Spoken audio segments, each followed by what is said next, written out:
Hello friends, মাই simple cooking চ্যানেলে তোমাদের সকলকে স্বাগত। আজ আমি তোমাদের জন্য নিয়ে এসেছি ফ্রেশ লেমন সোডা। এই গরমে এটা কিন্তু অবশ্যই একবার ট্রাই করে দেখো। তার জন্য আমি নিয়েছি সোডা ওয়াটার, লেবুর রস, বিট লবণ, গুঁড়ো চিনি আর নিয়েছি 1 প্যাকেট জলজিরা। সেই জলজিরাটা আমি কেটে নিয়েছি। এবার আমি দুটো গ্লাস নিয়ে দুটো গ্লাসের মধ্যে সোডা ওয়াটার ঢেলে দিলাম। একেবারে ভর্তি ভর্তি করে সোডা ওয়াটারটা ঢেলে দিলাম, আর বাকি যেটুকু রয়েছে সেটা আমি পরে বানিয়ে নেব। আমি দুটো গ্লাসেই 1 টেবিল স্পুন করে চিনির গুঁড়ো মিশিয়ে দিলাম। খুব সামান্য 1 টিস্পুনের মতো দিয়ে দিচ্ছি বিট লবণ। এবার আমি এখানে দিয়ে দিচ্ছি লেবুর রস। সামান্য লেবুর টুকরো নিয়ে লেবুর রসটা আমি প্রথমে 1 টেবিল স্পুন করে দিয়েছি, তারপর আরেক টেবিল স্পুন করে দিয়েছি, 2 টেবিল স্পুন করে।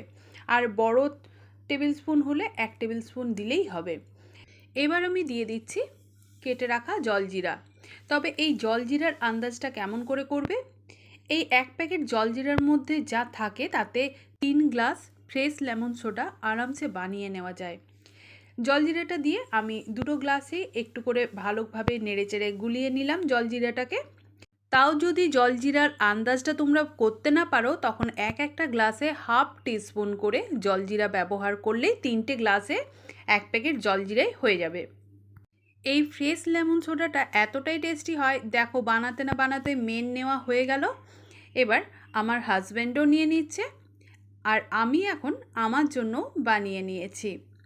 বন্ধুরা, আমি যে আন্দাজটা দেখালাম চিনি আর লবণের পরিমাণটা, সেটা দেওয়ার পর যদি মনে হয় যে চিনি বা লবণ একটু কম পড়েছে, তখন তোমরা পরে আবার ব্যবহার করে নিতে পারো। বন্ধুরা, আজ তবে এই পর্যন্ত। তোমরা অবশ্যই ফ্রেশ লেমন সোডা বাড়িতে একবার ট্রাই করো, আর তোমাদের কেমন লাগলো অবশ্যই কমেন্ট করে জানিও। টাটা।